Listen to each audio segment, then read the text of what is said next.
But if you need foreign aid, don't go to space. It's a history. No, they took do it. not know history. The British media opined that UK should immediately stop the aid that it gives to India. Insane!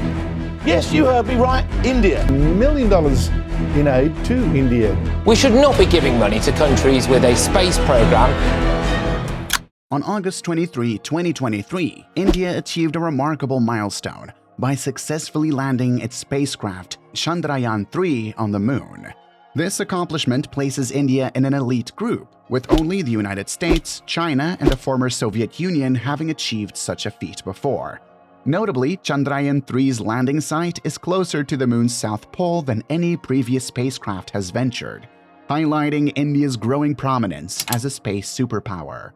India's lunar mission deserves a standing ovation because not only was it a smashing success, but it did it all on a budget. It cost just £60 million, less than half of what Christopher Nolan spent on making a movie about space. Yes, folks, it turns out that you can send a spacecraft to the moon for less than the price of a Hollywood blockbuster. Who knew? India's space scientists are thrifty, getting paid a mere fraction of their global counterparts. And while they were allocated £1.3 billion, they managed to spend 25% less. Before starting the chapters of this video, comment below what you guys think about this achievement of India and let us know with some facts.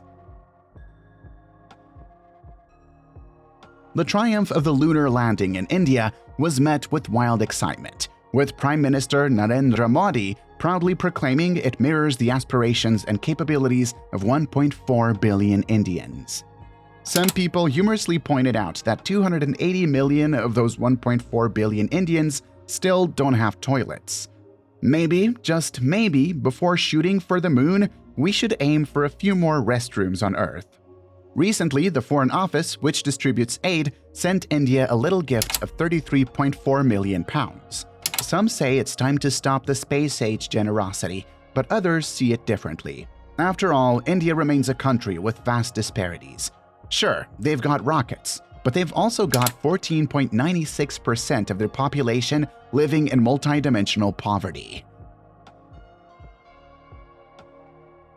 Amidst the congratulatory messages and even a whopping 8.06 million concurrent viewers on ISRO's Chandrayaan-3 launch livestream, a spicy debate has unfolded between the UK and India over foreign aid and historical debts. Patrick Christus, a presenter for GB News, fired an opening shot on X, suggesting that maybe it's time for the UK to reevaluate its financial contributions to India's space escapades. Sophie Corcoran, a prominent journalist and media personality, took this a step further, calling for India to return the £2.3 billion in foreign aid provided by Britain between 2016 and 2021. She also hinted at the £57 million earmarked for India in the upcoming year. Her logic? Well, if you've got rockets, you've got riches, right? The conversation about UK aid to India is really gaining momentum, with a chorus of voices now urging the UK to reconsider its financial support. In an unexpected plot twist, Indian ex-users, armed with history books and a wicked sense of humor, shot back, demanding the return of the Kohinoor diamond and reminiscing about the colossal sums Britain extracted during the colonial rule. Social media users unleashed a historical bombshell, a report by economist Utsa Patnaik revealing that the East India Company and the British Raj had extracted a jaw-dropping £9.2 trillion. That's $44.6 trillion today from India between 1765 and 1938. If the UK wanted returns, well, why not start with that hefty $45 trillion payday they enjoyed during India's colonial heyday? The Brits seem to have overlooked a crucial detail in their aid strategy. You see, they've been sending what they call aid to India, but it's not going to the government or official organizations. Nope, it's like they're secretly sliding notes under the table to private charities and NGOs. And here's the punchline: these do-gooders might just be doing more harm than good.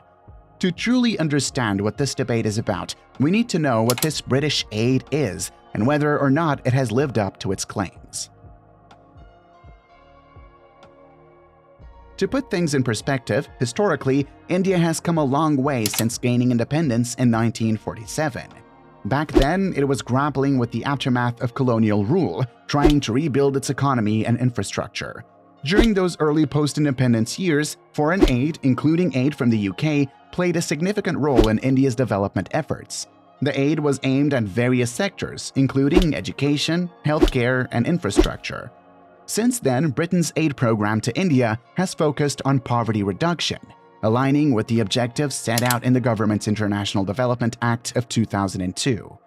A decade ago, India was the largest recipient of UK bilateral grant aid, with annual funding peaking at £421 million in 2010. But that figure fell to £95 million in 2020.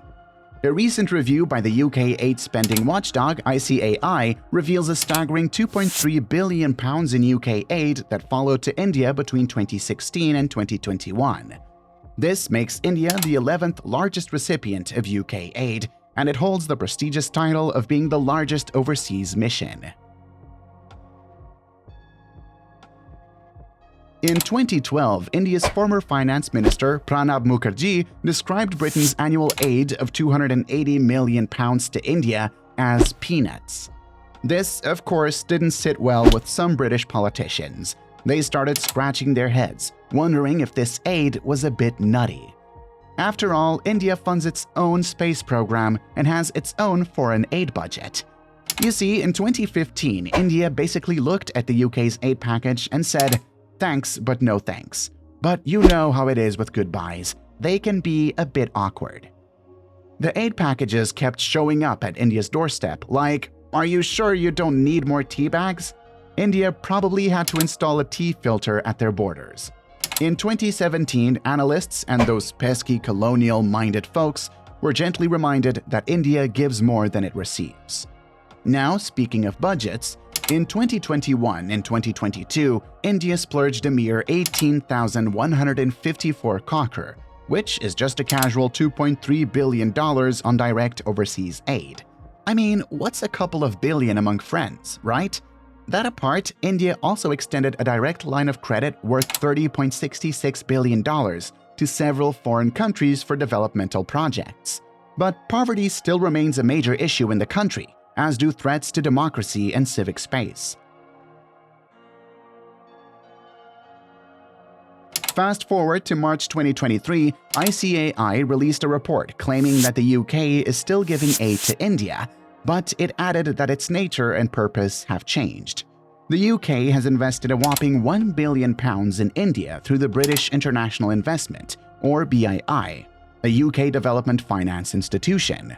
However, the catch is that this investment doesn't seem to be directly helping India grow inclusively or reduce poverty. It's like giving India money that they could have easily attracted from regular financial markets. The government of India isn't thrilled about this aid-turned-investment situation. They're side-eyeing it like a detective on a tough case. Why? Because they think some of those foreign-funded NGOs are working against the interests of India, opposing development projects, meddling in politics, and supporting religious conversions. The report also points out that despite the concerns about democracy and human rights in India, the broader UK aid efforts haven't done much to address the issues. It's a classic case of good intentions not necessarily translating into meaningful impact. While the UK government can be commended for its work on climate, including its focus on reliable energy, electric vehicles, and sustainable agriculture, is this aid really aid, or should we call it for what it is, an investment? In market exchange rate terms, India's GDP overtook that of the UK in FY 2022 for India, making it the fifth largest economy.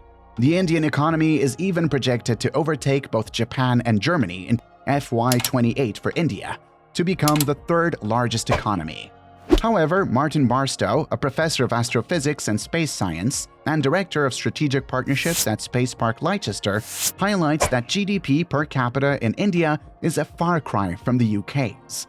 It's like comparing a pedal-powered rickshaw to a turbocharged sports car. But then there's the soft power play. See, British aid isn't about charity, it's a diplomatic chess move. It allows the UK to wave the flag on the global stage, showing off its noble intentions, while gently nudging India in certain directions. And let's not forget the weight of history, those legacies of empire that continue to shape the present. Aid to India, even amidst their cosmic aspirations, is a nod to the past. It's a recognition of shared history, and perhaps, just perhaps, a small step toward righting some of those historical wrongs.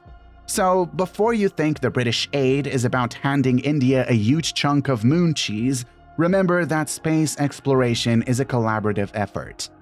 In all seriousness, India's space achievements are truly remarkable, and they've made their mark in the world with their own scientific prowess. So, let's raise a cup of tea for India's lunar journey and celebrate their achievements in style. If you liked this video, don't forget to like, share, and subscribe for more thought-provoking content.